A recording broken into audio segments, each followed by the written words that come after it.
After a contentious night inside City Hall, the police chief fires back with a letter concerned with what language like this might lead to. What will happen after this non-indictment will mimic Ferguson.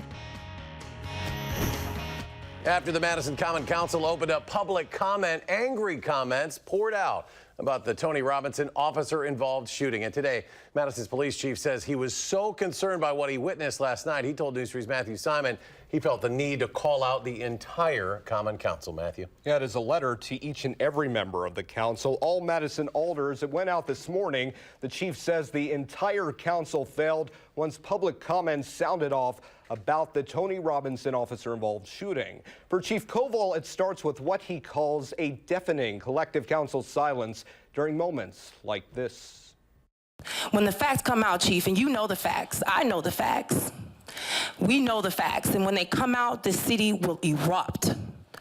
This city will erupt, and the blood and whatever takes place after that will be on your hands and the mayor's hands. Heated moments inside the Madison Common Council as young, gifted, and black coalition leader Brandy Grayson said Madison would turn into Ferguson once the facts of the officer-involved shooting of Tony Robinson were revealed. What will happen after this non-indictment will mimic Ferguson, and that, my dear, would be on your hands, and you can no longer scream that we are not Ferguson, because we are Ferguson.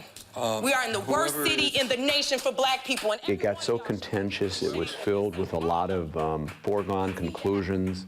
When you hear words like institutionalized murderers or racism, that's obviously very hard for me to take. In a letter to the Common Council, Police Chief Mike Koval calls that sort of language inflammatory, calls the council out for not following rules, not shutting down outbursts, and for not defending what he says is an overall good department record.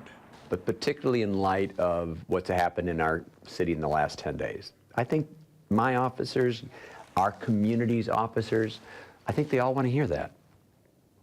They want to be validated in the work we do. And beyond that, Koval says he was disturbed by the implications of the language he heard. Because that looks like there are people who, in some sense, are prepared to riot. And I hope that's not the case. I hope that those were just words that were expressed out of frustration, exasperation, anger. Yeah, I don't think the black community is divided. I think there's a few people who have their own voices. The Dane County Boys and Girls Club CEO Michael Johnson, who with many black leaders has embraced the chief's leadership, says he is determined not to see rioting in Madison. And so if there's people out there that's using those type of inflammatory words, we will have conversations with folks, and we can't allow that to happen. The family has asked that that don't happen, and we need to respect their wishes. My hope, of course, is that that was merely hyperbole, exaggeration, because obviously we would not want to see anything like that occur in our community. Now, Council member Lisa Subek said while she appreciated the chief's letter right now, she says it's the time to listen and offer no official response. Common Council President Chris Schmidt had no comment, and Brandy Grayson said her schedule was too busy to provide a response to this report. But in a press release, the YGB says they will march to the mayoral forum tomorrow, and there they will demand the arrest and removal of Officer Kenny. All right, Matthew Simon reporting tonight. Matthew, thank you very much.